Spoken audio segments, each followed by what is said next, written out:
In real estate, quality, what separates the ordinary from exceptional? I think the horse and houses came from two passions. You know me a long time. My wife, Alexandra, you know very well. I'm very passionate about horses. And my wife's grown that side of the business exponentially over the last 5 years. I think it's very important now. People have high expectations and they don't mind paying a slight premium for something that has a value. One thing you said, and it's just going in my mind now, that come to real estate, work as a developer first. That said, I think number one, beachfront and waterfront property always has a value. You see that the buyer is doing something exceptional. The leadership is phenomenal. Let's say a guy from UK come from Dubai to real estate market. What do you advise to them as an employee? And if they're opening a company as an owner, what do you advise to them? A lot of developers are struggling to find land that makes sense. Very true.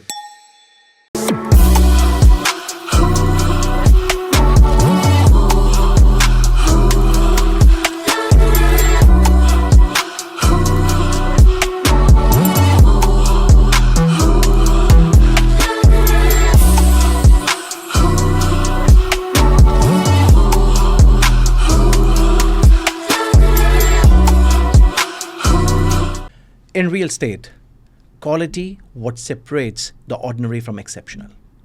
And today we're not here to talk about bricks and mortars. Today we talk about passion, precision, and decade of shared value. Today, on my new episode, I bring someone who knows, understands the quality, who run and understand the journey from being an employee to an employer, who sell houses and building dreams. The owner of Horse and Houses, Martin Williamson. How are you? Thanks for having us, buddy. Very well, thank you. And thank you for inviting me on your show. Thank you very much. It's been almost a decade I know you in the market. And I've seen you to grow, work in different field, but suddenly one word pop up, horse and houses. Yes. What's the story behind? Well, I think the horse and houses came from two passions. You know me a long time. Exactly. And going through the ranks of real estate and so forth. Wanted to create something that was very unique and different to the market. And of course, my wife, Alexandra, you know very well. I'm very passionate about horses. And effectively, the horse and house element came in when we run a professional sports team, which is an equestrian sports team, which is called AM Sports Horses. All right. In Dubai? Correct. Okay. Which is based in Dubai Polo and Equestrian Club. That's where our horses are based. And my wife's grown that side of the business exponentially over the last 5 years. And you know horses, there comes a lot of upkeep, money, and so forth. And logic dictates, like any collector, it's like a car, it's cigars, it's wine, anything. It comes with a cost associated. And the conversation on a daily basis was, hi Martin, hi Alex, you're in real estate, aren't you? Look, I've got my horses here, I'm looking to buy X, Y, and Z or sell X, Y, and Z. So it seemed quite a natural positioning. And we said, look, you know what? We've been here a long time. We've made a lot of money for a lot of people. Let's do it ourselves. And hence the concept, Horse and Houses, was born. So it's very much same way the people buy yachts, planes, they buy horses, and you're trying to pitch those people into real estate. Kind of that way. Yeah, effectively. So we break it down a bit. So I think if you look at the UAE as a whole now and look at the vision of His Highness, there has been some phenomenal process and progress, should I say, in the last, since we've been here. You've seen everything grow, right? And the equestrian lifestyle element has grown exponentially. And when you're competing on the circuit, you're traveling to different Emirates on every weekend. You're competing with some very like-minded people. You're competing with some of the big families, obviously the royal families, in different parts of the Emirates. You know, their family members are competing in that at national and international level. You start to grow a network, and you start to realize that there's another side to life, effectively. So the equestrian element has been growing behind the scenes, and all of a sudden the amount of money is coming into the sport, the amount of horses that are being relocated to with their owners to reside in the UAE, the infrastructure for the sport has grown exponentially. We're now competing at some of the highest levels now, Olympic level, World Cup level. The Olympic UAE national team is based in Sharjah, based in the Equestrian Club, and we get to frequent and meet them quite a lot, and there's some fantastic riders, and that's inspiration alone. You know, the UAE was at the Olympic Games recently in Paris, so that just puts us on the map. And to my point, you've worked with developers and master planning and so forth.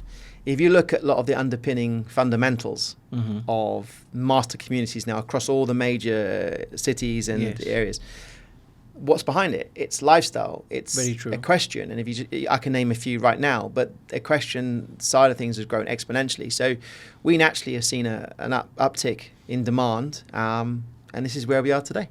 How much is growing year on year basis? In what respect? The demand of this. Oh, if you put it into numbers, I mean, for example, if you just take the competition levels, you're going from 100 participants to like 400 participants at different venues, at different nationals. You've got internationals. Recently, we just had the President's Cup in Abu Dhabi, the Al Shira show, which is obviously the top grade 5-star event with all the top riders globally, which have flown in to compete against each other. So in that sense, it's a phenomenal sport, and it's actually put the UAE on a forward footing for the place to be for the equestrian lifestyle. And how many horses you own? I can't keep count, but I think A the lot. last count's 8. Wonderful. So I have 8 horses in the UAE that I know of. how about back in UK? We got a 2.5-year-old baby, but he'll be coming out probably next 2.5 years. Okay. Yeah, so that's we great. we bred our own, which is quite exciting. And you're here in Dubai for the last 15 years. That's correct. And prior to that, you were doing real estate in UK? Yes, actually, it's a bit different. Actually, you'll laugh at this, but when everyone said real estate in the UK, I said I don't like real estate. I don't want to work with anyone in real estate. Why is that? Just the stigma attached to it at the beginning. You know when you go into what do you do for a living, and it's like I'm in finance, I'm a doctor. I was like Correct. I'm in real estate, and they go, oh, there's another one, there's a shark here, But here I am, and I think the UK positioning was much more from a family perspective. So we used to buy a lot, sell a lot at auction, and that was really my first positioning into real estate and how from a commercial standpoint. All So right. I got to understand how it worked from the plus, the minuses, and of course, That was your first love in real estate happened over there. yeah. And when you come down to Dubai, things were a little bit different than the UK market. The way that we work, the way we position ourselves is entirely different. How you cope up on the initial stages? So, very good question, actually. I think those coming in now have got a very different footing than when we had it back 10, 15 years ago. And we've known each other a long time. And just the sheer volume of projects and the sheer volume of opportunity here now compared to 10, 15 years ago. Not that much. It wasn't as aggressive, but we've now put ourselves on the world stage. I think anyone with a iPhone that can switch on the phone at a news channel, or you see that Dubai is doing something exceptional. The leadership is phenomenal, and the opportunity it allows you, myself, and other people to come and not only earn good money, set a lifestyle up for yourself, but obviously help other people, work and buy assets that end up making them very wealthy. So it's a very interesting time at the moment. So as you mentioned, the competition is increased in the developer as well as real estate agencies as well. Correct. How you as an owner of horse and houses, how you cope up with the market? What you do different? Like people will budge you, come to you directly rather than going to the competition. So again, that's a very interesting question. I talk a lot about this with my friends. I think I'm not sure it goes into thousands of brokerages currently, and more have been opening where people have been successful at other corporates, big, large companies. True. And then they've gone on to say, I want to do my own thing. They've gone on to incept their own company. So for sure, the volume of competition's increased a lot. But here's the thing, and especially developers. A lot more developers are coming to the market. As you know, if you look back 10 years ago, use that as a benchmark, you had the core key government developers. There wasn't many boutique developers. True. Now, due to the fact that the framework works, the legal framework, you've got a lot of capital coming in from all 4 corners of the globe. True. To not only mature, to grow, but they see value here. And other markets aren't really competing at the moment for a number of reasons. So how do we differentiate ourselves? I think clearly the name, horse and houses. So we have 2 elements, obviously. It's high net worth individuals that own horses that want to relocate to the Emirates. Okay, number 1. And number 2, once they've come here, it's then finding the position where to stable their horses safely and efficiently, where they can compete. And then you have to find the base. Now, the base is basically where you're going to reside and where you're going to be close to those facilities. True. Because we all know traffic's a little bit of a challenge at the moment with all the new infrastructure links. True.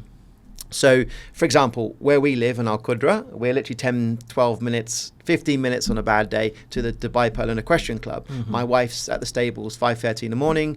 She then finishes 10, 11. She goes back, admin and stuff. And then she's back at the yard teaching, coaching and everything else 5:30 onwards. So you're pretty much there for 12 hours a day plus. So you need to be, and then when you're traveling for competitions, Abu Dhabi, Al-Ain, Sharjah, wherever it may be in the Emirates, you need to be very connected.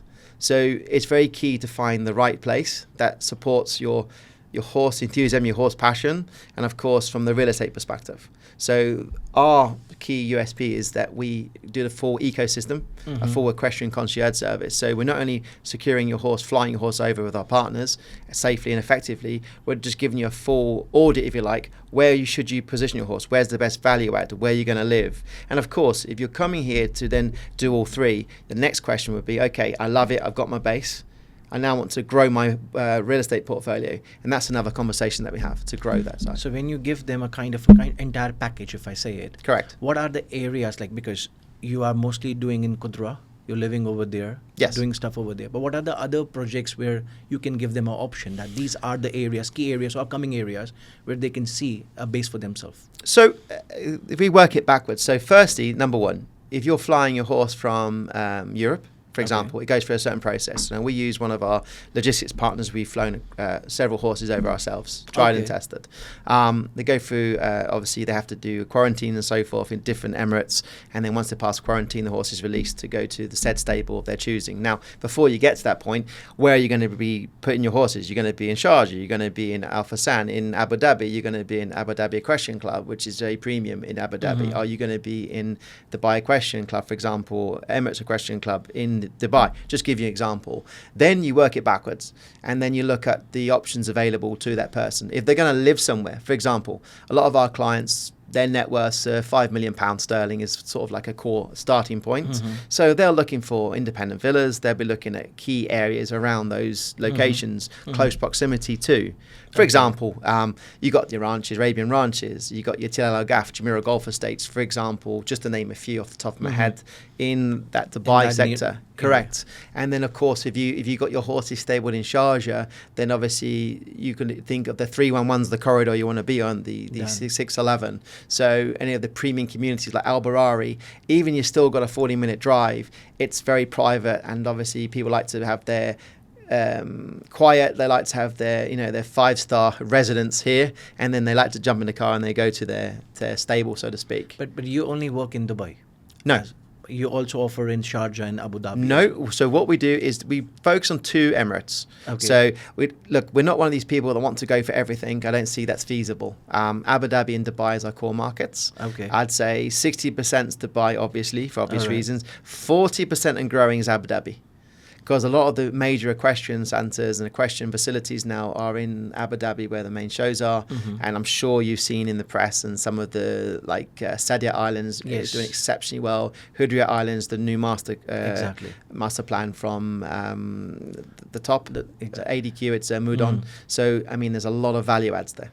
So when a client comes and you said the minimum, let's say, price range is £5 million. I mean, give an example, yes. Just as an example, they always want the best of the best.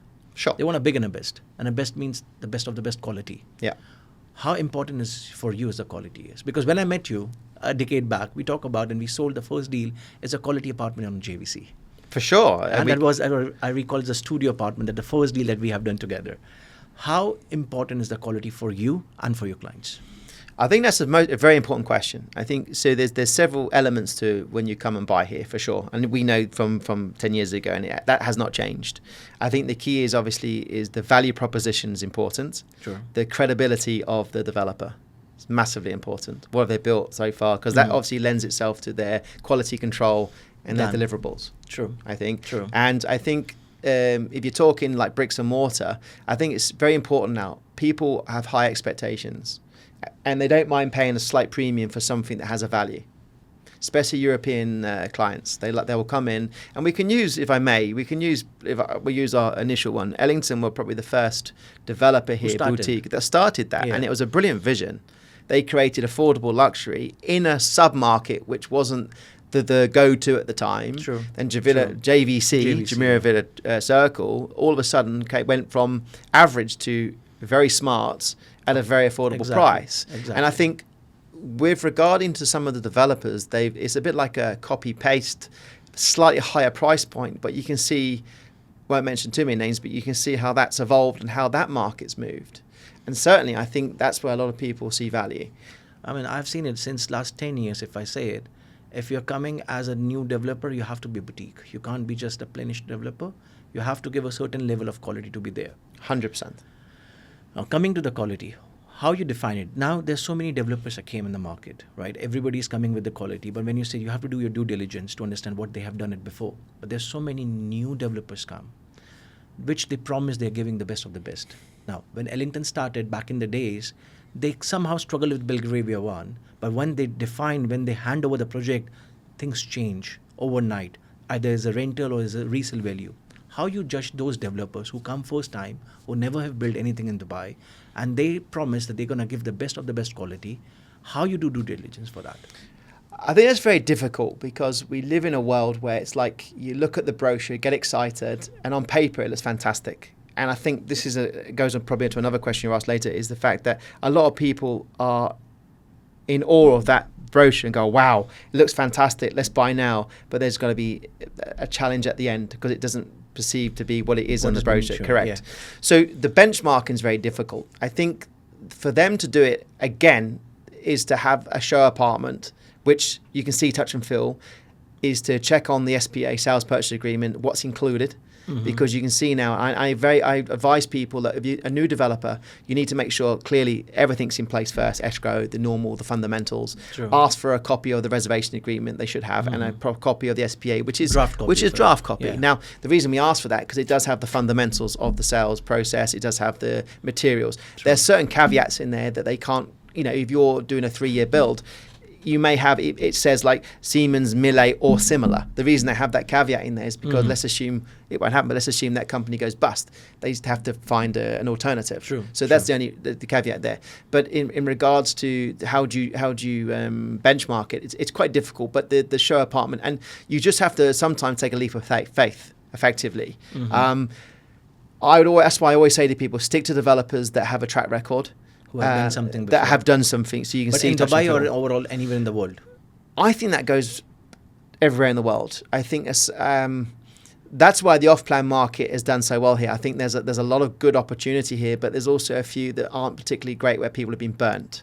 So from personal experience, I'm my risk appetite, I like to keep it to a level where I can see, touch and feel and at least hedge it. Okay. I'm not one of these people I wouldn't advise people just to go in blind, look on a brochure, because that's Photoshop stuff. Yeah, it's Photoshop, it's a render, it's AI now, and are you going to get the finishing? It's dubious. Mm-hmm. So to that point, just be a little bit mindful of that.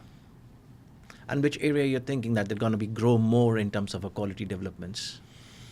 Well, that's interesting because, as you know, Dubai is not made up of one market. It's made up of micro market, micro, macro. So you've got we call it, if you want your low, mid and high, effectively, then you've got your prime, super prime. You've got your different benchmarks. But if you take into account the areas of opportunity now, land acquisition cost is very expensive at the moment. And you see plots. So a lot of developers are struggling to find land that makes sense. Very true. So that's one. Number two, you got to look at the right price per square foot, and that quality will converse into that package effectively. So it has to be semi-sensible, but areas of growth, I think, has a value add. I think Expo City, regardless of anyone right now, at Dubai South, Expo City is one of the most important nuances in Dubai real estate. I think it's the benchmark for standard. It's the benchmark for who it is. The trade-off and the several different what do you call it? Commerce businesses that have gone there. If you like logistics hubs, the world's largest airport is being built. There's 5 minutes from there. DWC, Al Maktoum International. You've got Free Zone there. You've got the Dubai Exhibition Centres relocated there recently. Gulf Foods, Jitex. That's massive. That's like a massive infrastructure project. That's like 100,000 people through the turnstiles on most days when they go to these shows. So from someone who's looking to invest there, the upside is that it's great for short term. It's great for the business side. Occupancy rates are quite strong there as well. So that's an area I highly recommend. Again, you've got the likes of For me, villa communities to watch out for. I mean, Jumeirah Golf Estates has already exceeded. You're a villa guy. I'm a villa guy. I like villas. Anything with a lifestyle element, like you got a lot of lagoons now. But the trouble is lagoons. Everyone's doing lagoons. So It's become a new It's norm become now. like, oh, there's a lagoon, there's a lagoon. Where's the differentiation? I think you look at like Jumeirah Golf Estates too, but Wassel, you've got lifestyle amenities there. You've got tennis stadium. You have an equestrian element again. For example, these are pulling in different clientele. Golf established by golf courses. See, that's a big underpinning factor. Yeah. Just one thing I want to ask you, as you mentioned, Expo City, the entire patch. As a developer, somebody want to go to build, or as an investor, if I want to put money over there, what is my return value? Am I going to get a return sooner, or have to wait for a next couple of years? That's a great question. And like, if we had a crystal ball, it's always good to have the hindsight, right? But I think if we go back and keep it in basic fundamentals, I think Expo City from an investor perspective is a no-brainer for a number of reasons. Number one, the cash flow forecast is good because it's one of the best developers, master developer, a government developer backed by Expo City Dubai. True. The board on there is the next level. If I may, we call it the Avengers of real estate. It's like my friend and I. It's like you have the top people of the Emirates on the board, which is phenomenal, and the leadership is next level. Deliverables is fantastic. The payment plan, 75 through construction, 25 post 1 year, which is phenomenal. So you take the asset at 75%. You then can lease the property should you wish, but you also in that time you take upside on the construction. Now, just to give us numbers, if you want the Mangrove residence, which is one we sold a lot in back in 24, I think it's 23, 24, I can't remember now. That's coming to fruition in June. No, sorry, September, beg your pardon. This year. The people that bought there are already seeing a 32% increase in capital. Okay. And bearing in mind, it was one of the best payment plans. It was 50% through construction with 50 on completion. 50 over 5 years. Wow. It was insane. And that's why it sold really well. So But cash flow wise, that project launched when 2020, 23, 24, I think it was, yeah. just after the COVID. Correct. And they got the best deal. Yeah. But now it's not possible, those ones. No. So they are the one who going to encash a lot. For sure. And there was actually 3 different sectors in that expo which were phenomenal. For me, I advocate for it a lot because it makes sense on London fundamentals. Free zone as well. And the question you asked me about developer, now it's very difficult for developers to get, because it's obviously the master community and who What owns will the it. right time for a developer to enter, let's say a plot developer, not as a master community? Again, Because they need to exit and their client need to make money out of it. Sure. So if they don't make a money, the development will be like, it's not making that much of money. The developer is The failed problem to is, consider. I don't know, and don't quote me on this, but I know for a fact that they don't sell much plots to developers. It's in-house. They've kept it all in-house. Currently they have Correct. stopped it, yeah. If they do decide to do that, then obviously sooner the better to take the upside. But again, to buy the plot. Correct. How about the construction and delivery? Because as I believe, if a developer wait for at least 3 to 4 years, let the market go mature and then come for the launch, because that will make sense for an investor, for a plot owner or a one unit individual to make money. If you've got cash flow and you've got stable fundamentals and you're not relying on forward sales, and you can withhold, like some of the developers you've worked with, they're very cash rich. So on their balance sheet, it's strong. They can acquire the land cash, so it's clean. Escrow account, obviously, it's linked to construction, so to speak. Then and then as long as they can fulfill their obligations, then hold period of 3 to 4 years is very feasible. Just be mindful. I mean, I think most developers work on a margin of 15 to 20%. More than that. If we conservative, the IRR, the internal rate of return. But yes, they do. Effectively, that's your minimum sort of like target. But clearly, if you're doing 35, 40%, then better. And in this market, subject to the right plot you acquire at the right price, then yes. And you'll find that people that bought plots back in 2008, 2009, and so forth, I'm just sad on them. They're the ones that are having a great time because they're now using the uplift and to develop. True. Let me ask you a question. Dubai, as a brand, they don't tag their name with just like any other community, right? There was a saying which I literally believe, that there was a saying that whenever you want to buy a property, buy as a location. Yeah. But Dubai have changed. Every community in Dubai itself a location over there, right? Everybody has their own plus points. But Dubai term, it doesn't give to any community just like this. Like Dubai South, which of course the government going to inject their money and all. There's one more community coming as a Dubai Island. What's your thought on that? But both are in both other edges. One is on the right, one is on the left. What do you thought about Dubai Island? So, if I understand it, Dubai Island's owned by Nakheel, right? Yeah. They're the master developers. The master developer. Okay, so Now Dubai Holdings. and they've given Dubai Holdings, correct? And they've obviously private and boutique developers have come in and managed to buy property and buy plots. One of correct? the island. One of the islands. So the rest will be in Nakhil, basically, under the Till now. Yeah. So that said, I think number one, beachfront and waterfront property always has a value, irrespective of where you are in the world. We have a distinct lack of now. It's pretty much developed. And if you look at a social of Palm Jebel Ali, which is a massive master plan, 3 times the size of Palm Jumeirah, I still think that's put your money there and leave it for 10 years, you'll make a lot of money. Be very smart. It's not a quick exit. This is what people have done it initially. Yeah, I think a lot of people have seen the value and they've gone, do you know what, I'm going to park my money there. I can leave that there. I can afford to leave my cash there. I'm earning more money elsewhere. Leave that there as a long-term hedge. The Dubai Islands, I have mixed reviews in it, to be honest. I think some of it's really good. I think some of it's very cool. And some of it I'm not particularly a fan. The challenge I have with it, when you give, a master developer gives plots to different developers, is the same standard going to be set throughout? The building regs and so forth. If you're going to have a grade A, B, C building next to each other, for example. And we know in certain parts of Dubai that you've got some fantastic builds and you've got one next door, it's not quite great. True. The demographic of client going there, how is that going to affect your pricing and so forth? The amenities and facilities, what I see is that they're all coming together very well. You've got a golf course coming in there. You've got, you're quite close to Maritime City. You're close to all the key infrastructure and areas. True. Jumeirah Bay is just around the corner, which is Billionaires Row. True. So there's a lot of upsides there. I think you just have to be a little cautious. I've noticed the trend, the price per square foot has creaked a lot into the high 3s, early 4s now, which starts to worry me a little bit because I don't see the value add on that price point. My opinion. This is my opinion. This is not from anything else. I start looking at logic, and if you compare that to Abu Dhabi, what they're launching, what they're doing there, and it's prime waterfronts, it's a very heavy price point you're paying. But we can say that Dubai don't have any other waterfront community in that extent. Sure. That's the last one. And if our prices are picking up, and there's a reason. It's good for people buying. It's good for people who bought for sure. Yeah, I mean, okay. One thing that you have mentioned that. One thing what scares you that a good quality development close to a normal development, which is more a scenario what we have seen in Dubai. Yeah. Either as a business bay or Jumeirah Village Circle. Correct. They're good analogies. Or they're coming with the Dubai Island as well. Don't you think the good quality development always outshine what we have seen in JVC? Like, for example, the name Ellington, they outshine on an area where there was no boutique development done so far. And they outshine very high. For sure. No, the point is, I think that there's 2 answers to that question. Number one, what I was mentioning was the fact that I'm a big advocate for luxury and smart, and Ellington did a very, very good job. In fact, they bought a lot of plots on Dubai Islands. If you see what they're developing, it looks very exciting.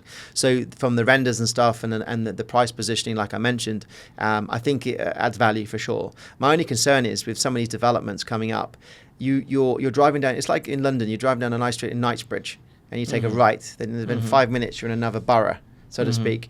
It's just how that holds its value. And I know a lot of people are asking questions, if you're spending 4,000 or 5,000 dirhams a foot here and 100 meters down the road, it's 2,500, 3,000 dirhams a foot. I'm just seeing how that articulates into the real world. That's just a consensus that I have. No, it's okay. I mean, that makes sense because I'm very much into Dubai Island concept. And I got your point. Yes, certain islands have different prices.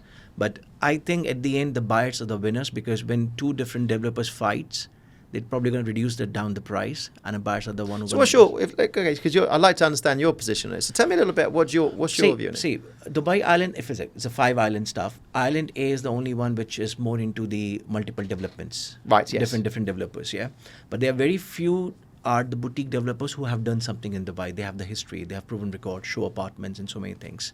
But there are a lot of developers who come as a first time. Now, first timer, of course, they will come with a lot of gimmicks, a lot of market, the price crunch, parent plan, so many gimmicks. But if you will get almost the same or similar prices from those boutique developer with a high quality, that project is the winner, and the client will take the advantage of this at this moment because everything is on the ground now. That's a valid point. That is a valid point. So this is the same phenomenon I'm seeing JVC or Business Bay 10, 15 years down the line with people who did investment with the good developers. For example, Select is one of them, very good in Marina. MR6 was very good in marinas at that time, where so many developments are coming up. In JVC, the same phenomena happening in Dubai Island at the moment. If you're buying with a developer who have done a history, buying at a market price where the value of the apartment or a building is way higher, you make a profitable investment. This is what I understood. No, for sure. I think, like you said, the boutique style developments, and the track record speaks for itself, for sure. And I think Dubai Islands I think this is one of them ones that to be very frank with you, I've not really put too much effort into it, to be honest. And not for not wanting to, because I've been obviously busy on other areas. But a lot of people, a lot of my friends who work on it, said, look, this is actually interesting to look at. So I'm interested. I want it to be successful. I do know some people that bought there. So for them, I want it to be successful. And sometimes in life, you have to see things, and if you're not quite on board yet, when it does show an upward trend, you go, actually, fair play, it was actually a good thing to invest. And that's something I think, always be humble in this business, because you don't know everything. And I'm the first to say that's probably one of the areas I haven't really done too much. But from my candid and humble sort of like answer, that's what my personal understanding is. Let me ask you a question where you have done the business. Go on. Tell me which is the best community, and don't be biased now. Tilal Al Graf is the best community compared to the Mac Lagoon, Arabian Ranches, Nashama Town Square. Upcoming will be the Mac Island. Which one is going to be your favorite? Well, at the moment, I think or the MR Polo, which is coming up. So look, you've hit the nail. So MR Polo. If I take MR Polo, because you will love that one. Now, Grand Polo for me is very different, and I've been very fortunate to from the polo side. So I've been very fortunate to be know people that have been involved from day one. I think it's a USP. It's going to host a lot of 5-star events there, and from the renders and speaking to people I know that have been involved from the planning stage, it's going to be exceptional. Will that take over, and will that move a lot of the horses that are at polo to there? Let's see. I know it looks fantastic. I see the value add there is phenomenal. There are very few communities who have a polo stuff. There's very few. This is my point. I mean, the Grand Polo, if you look at the grand scheme of things, it's the benchmark. It's on that corridor as well, that Al Nayan Road. True. So you have a fantastic, and you've got DIP, the logistics investment. True. You've got Jumeirah Golf Estates just down the corner. True. The Oasis, which is, I think Emaar is one of their premium quality villa. It looks fantastic, and I think a lot of people are hedging there to be the long term. The Heights has just been released, which that's very exciting. So Emaar have obviously got their A game. I think Damac are very clever at their land positioning. They put Riverside over there. Yeah. In between. I mean, one of the lowest price per square feet compared to the all surrounding by MR on that side. I mean, that could be the dark horse on this one. You know, I think the Lagoons was incepted. I was always a bit concerned. Are they going to deliver this at the right levels? It's coming online now. Yes. I think there's obviously a lot of Europeans that have seen value in that. But I've always seen Damac is very good in making infrastructure. I mean, look at Damac Hills once. Yeah. The infrastructure what they have created compared to the one which is already there in that area. Damac Hills ones always outshine. On that note, I think Damac is one of them plays. Sometimes you're better off buying secondary than you're buying premium. I agree on that. And the reason I say that is that inevitably Damac has some very good plots. True. The locations are pretty prime. True. Pretty much adjacent to some of the Emaar stuff, right? So they're very well positioned. I think the value adds there, and I think there's always value add to improve them. Villas, for example, I know a lot of people that have actually done from the refurb business. They're actually buying nice villas on the golf courses or in the clusters of Damac Hills 1, and they're turning a nice profit. So I think there's a very good option for people to come in secondary and take for the Mac Hills 1. Yeah. How about the Lagoon one? So people Lagoon, I think it's going to be the same. I think again, I haven't actually. I've seen some of the finish. Some of it's actually quite impressive.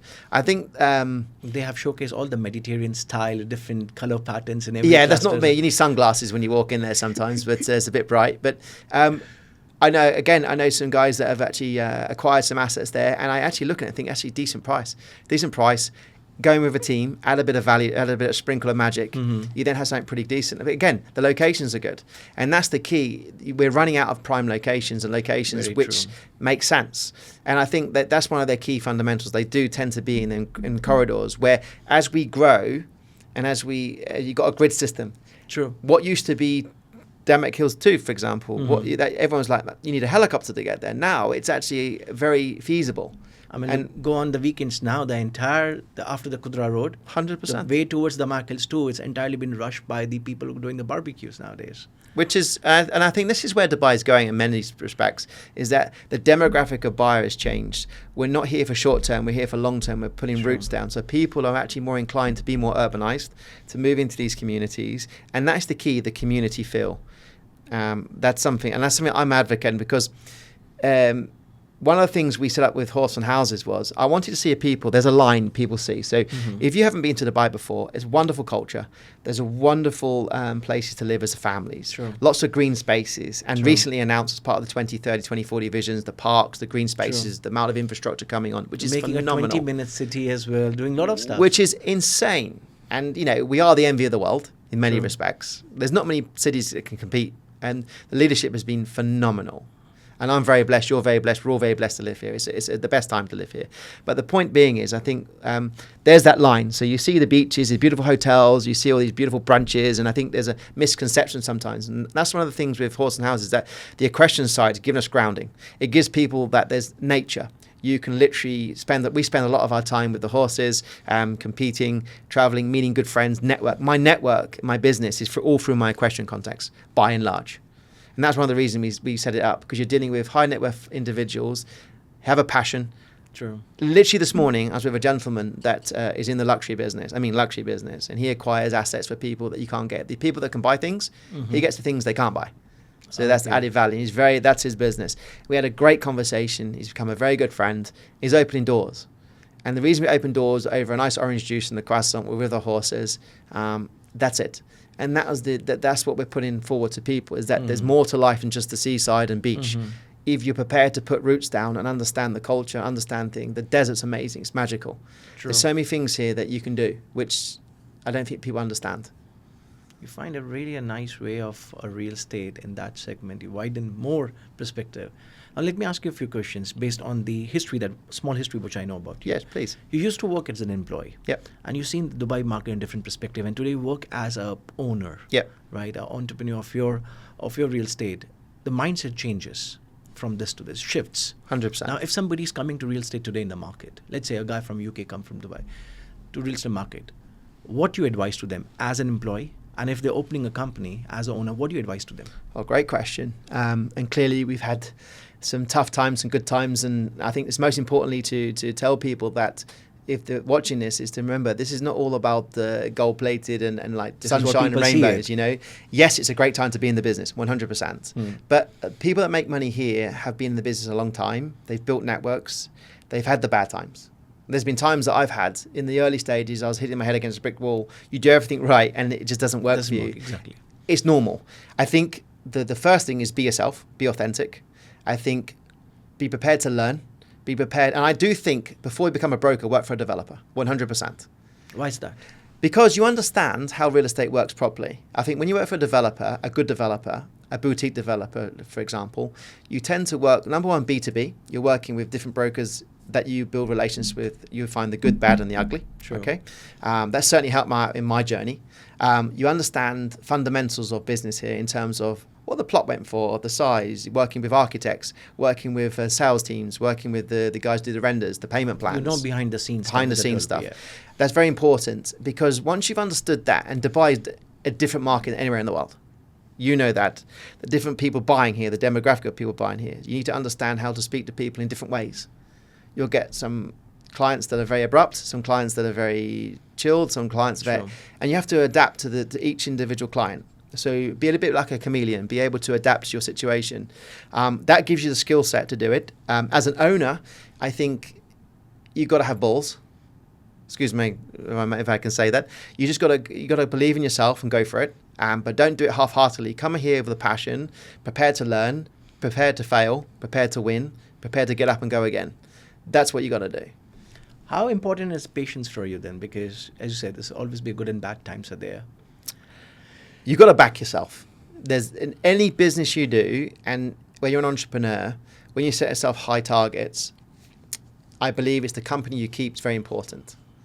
You surround yourself with winners, you will grow and you'll be successful.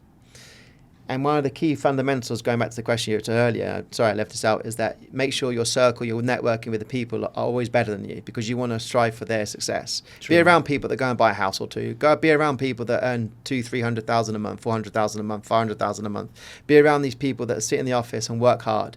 that's what you need to be around, because as a business owner, you're an entrepreneur, and entrepreneurs, you have, it's like what's that famous quote someone says, I think Tony Robbins says, being an entrepreneur is like literally being in a hailstorm with thunderstorms, and it all throws at once. True. You just got to navigate never the know top. what's No, coming exactly. next. And you've got to be able to, the bad times, the good times, you've got to be able to stay the course. And I think that's so fundamental. But the most important thing is be authentic and be true to yourself. Because I call it the IG crowd. And we're all on it. Instagram's fantastic. It's grown businesses, personal brands. We were talking about it with the team earlier. I think what I love about it is that that's one of the most important things now, is to have your own brand. True. Is that like what we're doing today effectively? True. You know, we're friends. We've known each other a long time. I'm grateful for you reaching out, because I haven't spoke to you for a little while. We get to reconnect. But again, from today's conversation, you get to understand and listen to different subject matters that perhaps you forgot about. True. I think it's always good to reconnect. But I think it's most importantly to have that journey to back yourself and be prepared to get in front of a camera, make mistakes, do it again. Keep doing True. it, make mistakes, do it True. again. Because eventually there will be something you do if you're focused and you're genuinely diligent and you generally have a passion for something and you are good at what you do. Someone will actually pick it. I like this chap, I like this girl. Let me give him a call, let me drop him a message. And your life can change from one phone call, one contact. Mm-hmm. It happened to me. I've met some very, very influential people, and it's backed by just, backing yourself. One thing you said, and it's just going in my mind now, that come to real estate, work as a developer first to understand the market. Should I need to come to the real estate market myself, because it's been 15 years I'm working as a developer? Is that the area you're going now? No, I think because that was coming up 15 years. I'm in the real estate developer. I know everything. I need to go now. I think you have. Listen, I've known you a long time. You've been very helpful for my first transaction. You were very, That was the first with me, or the first in no, the with you. We okay, trained, with you, okay. and literally it was like it was of ease. It was comfort. The client was happy, and it just made sense. The reason I said it, and having worked on B2B myself with a number of very prestigious projects, it just gives you skill sets perhaps you forget or don't have when you're doing B2C. I think you've got all the skill sets. I mean, you could walk into and do your own thing tomorrow if you wanted to. But you do you're very passionate and you're very good at what you do in the B2B side. And I think when you're heading up sales teams and stuff, it's a great, look, I had the opportunity to go on and lead different sales teams and stuff. It just wasn't for me. I got to the point where, look, I made a lot of money for a lot of people. And I was like, do you know what? I've been itching to do it. And I think this probably goes on a broader subject. Sorry to divert here, but I was having a conversation with a friend of mine the other day, and we were talking about mental health and men and stuff, and like, men need a purpose. True. When a man has a purpose, he's driven, he's focused, and he will get what he wants. When you take that purpose away, even not just men, but you take a purpose away from someone. So when you're born, you come in this way, you have something in here that's you either got it or you haven't. True. And when something tells you need to do this, you've got to do it, because if you don't do it, you're going to have regrets. And the best thing to leave it all on the table, because what's the worst thing that's going to happen?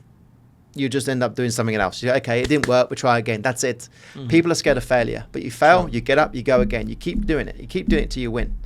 And that's what separates people from success and people that doesn't. I've been around so many people now, and they've taught me these values.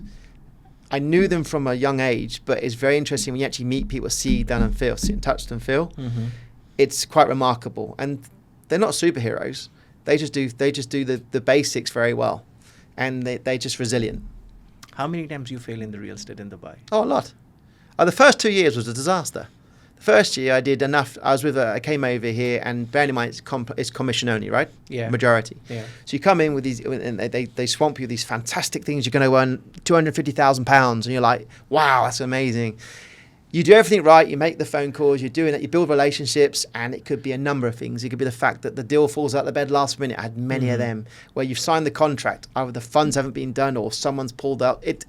Headaches, things happen, and you've always got to have contingencies. So, but them times have made me resilient and give me the tools to overcome objections. So when I get to them points, if they come up, I can sort them out and foresee it before it happens. Okay. And then add the value add, and this is what people want. They build trust because you're a problem solver. You find solutions for problems. Sure. And that's something that I feel that as a real estate broker, effectively, whether you own a company or not, you're there to find solutions to problems. True. That's it. Very simple. Very true. If you keep it as it is. So when you fail down, you back up yourself, you believe in yourself, You go up and start doing the same stuff again and again till the time you succeed. Yeah, you just have to tweak things. It's a famous saying, isn't it? If you keep going the same way and expect the same result, you're mad. Yeah. Right? It's a classic, I think Sigmund Freud or something like that said. But in essence, you have to keep trying and you have to find solutions. So, if you've made phone calls or you spoke to people in a different way or you try different tones, and educate yourself. Get on YouTube now. The internet is amazing. I mean, AI is another game changer. I mean, it's levels, but upskill yourself every time. I do. I listen to podcasts. I listen to great business guys, and I listen to as a motivational tool as well. So I'm doing admin, which I hate. We all hate the admin, but you have to do it. I've always got stuff in the background that gives me inspiration. And at 11 o'clock, I'm still working. Actually, I need to do that. That's great. I want to implement that. Always upskill yourself, because that gives you the tools to grow. If you're not growing, you're not learning. You're not learning, you're not going anywhere. You just stay put. You said very well. Now, as the social media has become the new thing, if you doesn't know social media and the real estate, you are left out. You as an owner and you as in real estate, how much you are doing social media? What you are doing in social media? Okay, so very good question. So actually, we're actually growing a lot. Our social media channels are growing a lot now. A lot of it's featured around our horses because it's a great topic of conversation. And when you speak to people, what do you do? So we own an equestrian sports team and we're in the real estate sector. So effectively, we relocate horses and secure homes for people of high net worth value. So effectively, that's what we do. There's different nuances on that.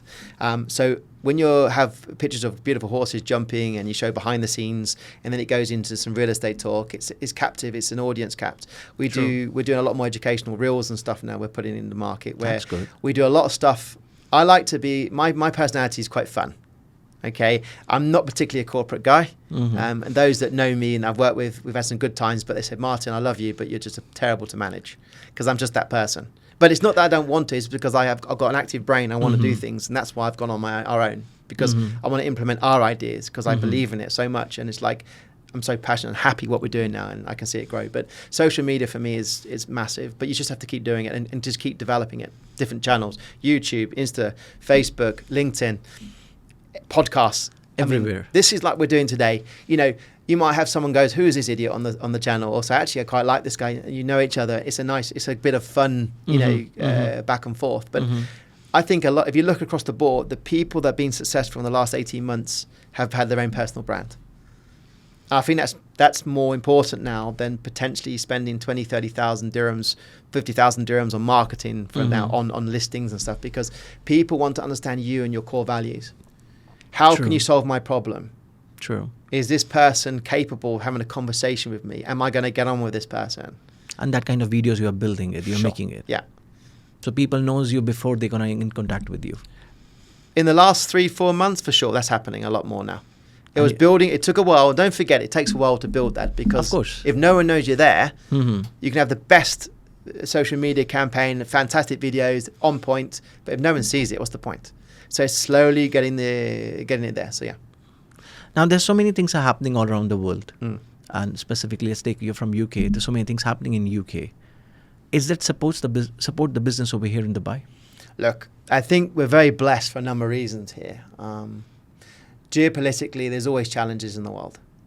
People have different. Look back 5 years. Every year, there's been a problem. True. COVID. It was the war recently over the road. It was high taxation. A number of fundamental things that happened across the globe.